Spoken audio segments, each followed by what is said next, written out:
আজ আমরা ভীষণই খাস্তা মুচমুচে ঠেকুয়া বানানোর খুব সহজ রেসিপিটা দেখে নেব। আর এই ঠেকুয়া তৈরি হবে একেবারে ঘরোয়া সামান্য কিছু উপকরণ দিয়ে।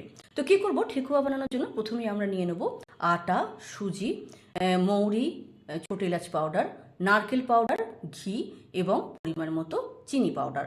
সমস্ত কিছু ভালো করে মিক্স করে নিয়ে আমরা মুঠো বেঁধে দেখব। যদি মুঠোটা ভালো মতো হয় জানবেন ময়ান খুব ভালো হয়েছে। এবার অল্প অল্প জল দিয়ে আমরা একটা শক্ত ডো তৈরি করে নেব। আর সমস্ত পরিমাণ লিখে দেওয়া আছে।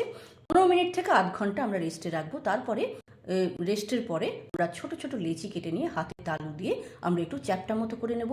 আপনার কাছে যদি মোল্ড থাকে সেই দিয়ে আপনি ছাপ দিতে পারেন, তা না হলে একটা ফর্ক বা টুথপিক দিয়ে আপনি নিজের ইচ্ছা মতো যেমন খুশি এই রকম ছাপ তৈরি করে নিতে পারেন। খুব সহজে এটা হয়ে যায়, আর যে কোনো ঘরোয়া জিনিস দিয়ে আপনি এই কাজটা করে নিতে পারবেন। দেখুন কত সুন্দর ঠেকুয়া তৈরি হয়ে গেল।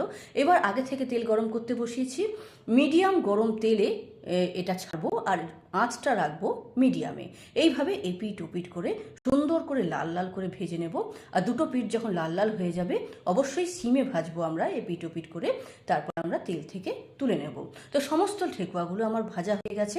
এবার আমি আপনাদেরকে দেখাবো, দেখুন কত সুন্দর মুচমুচে একদম ভুসভুসে বিস্কুটের মতো তৈরি হয়েছে। তো এইভাবে খুব সহজে তৈরি করে নিতে পারেন।